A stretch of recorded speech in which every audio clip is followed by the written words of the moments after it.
How's it going, guys? Back here with the Porsche 924.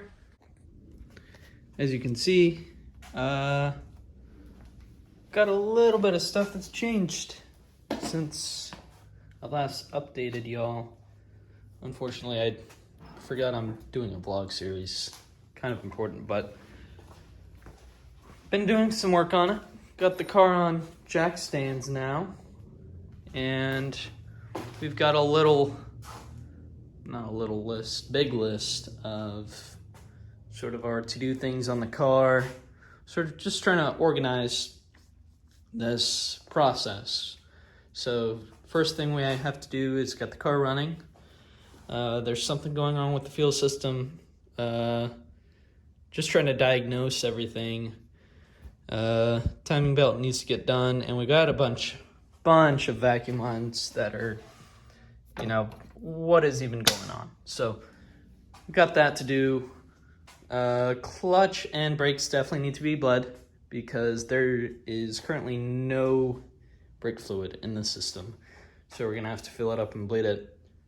Tires are all gone and pretty significantly weather rotted. So that is a need. Coolant probably should be flushed. There's a bunch of wiring that's messed up. We'll talk about that later. Change the transaxle and engine oil. Do all the lights. And the trunk, currently, ignore all the lug nuts sitting back here, isn't secured at all. So that's a need. And then we got some medium priority and low priority stuff, but we're not really worried about that at the moment. So currently what we are experiencing, the car is not starting on its own fuel, but we are able to get it started on starter fluid. So one of the issues, I think, is we got this switch here. I believe it's the overboost switch, and it's not connected to anything. So I believe this was the wire that it was attached to, and clearly there's no way electricity is going to cross between those wires, at least not in a predictable manner. So we're gonna need to wire that. And let's see, that vacuum line, this is probably fine. So yeah, definitely that switch. And as you can see, we got our wiring stuff out. I made this handy little relay override to override this relay. I don't think it's bad, but I decided to override it anyways to see if I could get the pump to start. Still isn't starting even with that override, so that tells me either the fuel pump isn't starting or there's something in the electrical system that's keeping it from turning on. That switch that I talked about earlier on the intake could be one of the possible issues as to why it is not able to start. If that switch isn't connected or it's not getting a good connection, bad signal, it'll cut the fuel pump. So yeah, we got this fuel pump here. I don't know if I've said it before that it was replaced, but I have not replaced it at all. I've only replaced the filters, and we got a little deal in there. That's another fuel pump, and that might need to be replaced too. Tried getting it to start after somewhat lazily fixing this wiring. This is gonna be very temporary, so not worried about getting that perfect for now. And took the battery out because it didn't want to start after doing that. Got the battery, some test leads, and ran them to the fuel pump.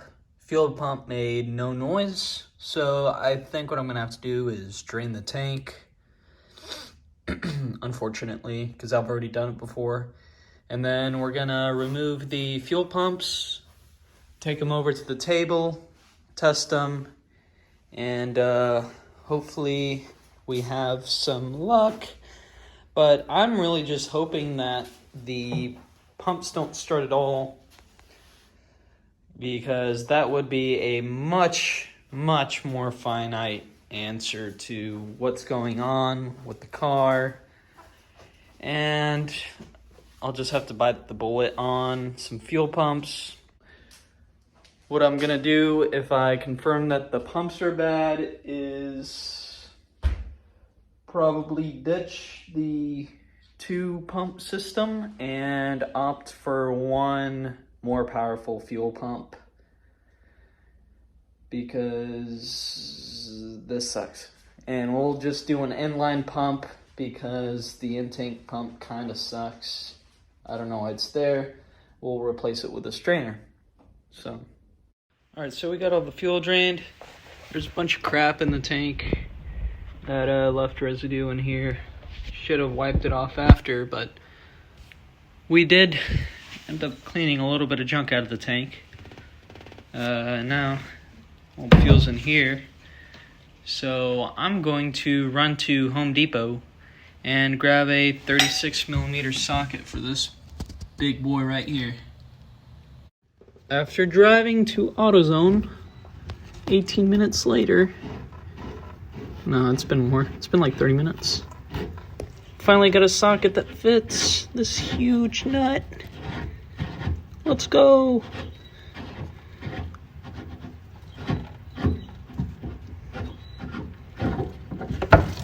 Oh, yikes. Oh, that seems to be our issue. I don't think it's supposed to be like that. So as you can see, this fuel system just sent me for a loop. I spent a lot of time trying to decide what to do from here because I was not ready for the amount of stuff that'd be in this tank. As you can see, the fuel level sender is just completely ruined by whatever crap has been sitting in this tank for a while. And so from here, I was just trying to figure out what I wanted to do.